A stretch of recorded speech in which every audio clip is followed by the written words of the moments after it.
ಶ್ರೀಕೃಷ್ಣ ಲೀಲೆಗಳು.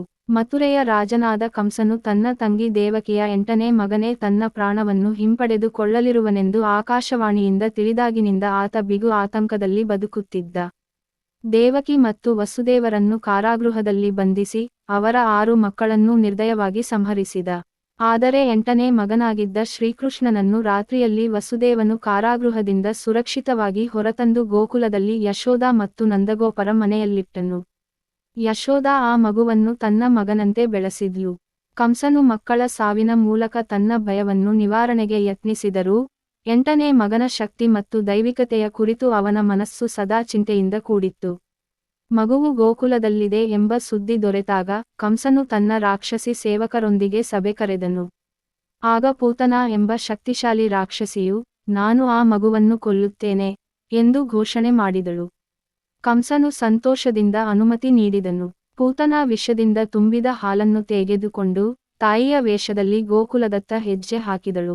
ಪೂತನಾಳು ತನ್ನ ಮಾಯಾಜಾಲದಿಂದ ಸುಂದರ ಮಹಿಳೆಯ ರೂಪವನ್ನು ಧರಿಸಿ ಗೋಪಿಯರ ನಡುವೆ ಬೆರೆತಲು ಪಾತ್ರಳಾಗಿದ್ದಳು. ಅವಳ ಕಣ್ಣುಗಳು ಮುತ್ತಿನಂತೆ ಮಿನುಗುತ್ತಿದ್ದರೂ ಅವುಗಳಲ್ಲಿ ಕ್ರೂರತೆ ಇತ್ತು. ಆಕೆಯ ಹಾಸ್ಯದ ಹಿಂದೆ ರಕ್ತಪಿಪಾಸೆ ಆಳವಾಗಿ ಅಡಗಿತ್ತು. ಆಕೆ ತಾಯಿಯ ನಗು, ಮುದ್ದಿನ ಮಾತು, ಮುದ್ದಾದ ರೂಪವನ್ನೆಲ್ಲ ತಮ್ಮದಾಗಿಸಿಕೊಂಡು ಯಶೋದೆಯ ಮನೆಯ ಕಡೆಗೆ ಸಾಗಿದಳು. ಪೂತನಾಳು ಗೋಕುಲದ ಹೆಣ್ಣುಮಕ್ಕಳ ನಂಬಿಕೆಗೆ ಪಾತ್ರಳಾಗಿ ಯಶೋದೆಯ ಮನೆಯಲ್ಲಿ ಮಗು ಹಾಲು ಕುಡಿಯುವ ಸಮಯದಲ್ಲಿ ಅವಳನ್ನು ಭೇಟಿಯಾದಳು. ತಾಯಿ, ನಾನು ನಿಮ್ಮ ಮಗುವಿಗೆ ಹಾಲುಣಿಸಲೇನು ಎಂದು ಕೇಳಿದಳು. ಯಶೋದೆಯ ಹೃದಯವನ್ನೇ ಕದ್ದ ಆ ನಗು, ಮಾತು, ವಿನಯದಿಂದ ಆಕೆ ಮಗುವನ್ನು ಪೂತನಾಳ ಕೈಗೆ ನೀಡಿದಳು. ಪೂತನಾಳು ಶ್ರೀಕೃಷ್ಣನನ್ನು ತನ್ನ ಹತ್ತಿರ ತೆಗೆದುಕೊಡು. ಅವಳ ಮನಸ್ಸು ಕ್ರೂರ ತಂತ್ರದಿಂದ ತುಂಬಿತ್ತು. ಅವಳು ತನ್ನ ವಿಷಭರಿತ ಹಾಲನ್ನು ಕೃಷ್ಣನ ಬಾಯಿಗೆ ನೀಡಿದಳು. ಆದರೆ ಕೃಷ್ಣ, ಪರಬ್ರಹ್ಮನ ಅವತಾರ, ವಿಷವನ್ನೇ ಹೀರಿದನು. ಆಕೆಯ ಜೀವಶಕ್ತಿಯನ್ನು ತನ್ನೊಳಕ್ಕೆ ಸೆಳೆದನು. ಪೂತನಾಳು ನೋವಿನಿಂದ ಕುಗಿದಳು.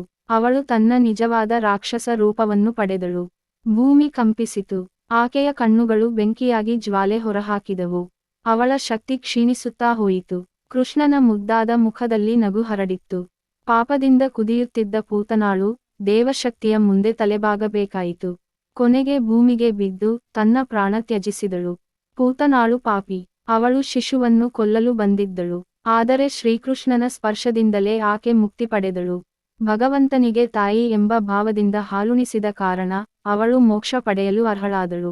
ಗೋಕುಲದ ಜನರು ಬೆಚ್ಚಿ ಬಿದ್ದರು. ಆದರೆ ಕೃಷ್ಣನ ಮುಖದಲ್ಲಿ ನಗು ಕಾಣುತ್ತಿತ್ತು. ಅವರದು ಏಕೆಂದರೆ ಈ ಮಗು ದೈವಿಕ.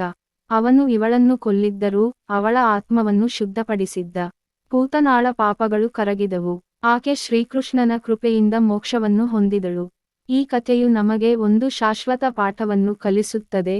ಭಗವಂತನನ್ನು ಶತ್ರುಗಳಾಗಿಯೇ ನೋಡಿದರೂ ಸಹ ಅವನನ್ನು ಸ್ಮರಿಸಿದರೆ ಆತನ ಕೃಪೆಗೆ ಪಾತ್ರರಾಗಬಹುದು. ಪೂತನಾಳು ಕೃಷ್ಣನನ್ನು ಕೊಲ್ಲಲು ಬಂದಳು, ಆದರೆ ಆಕೆಯ ಹೃದಯದಲ್ಲಿ ತಾಯಿಯ ಭಾವವಿತ್ತು. ಆ ಭಾವವನ್ನೇ ಕೃಷ್ಣನು ಗುರುತಿಸಿ ಅವಳಿಗೆ ಮೋಕ್ಷವನ್ನು ನೀಡಿದನು.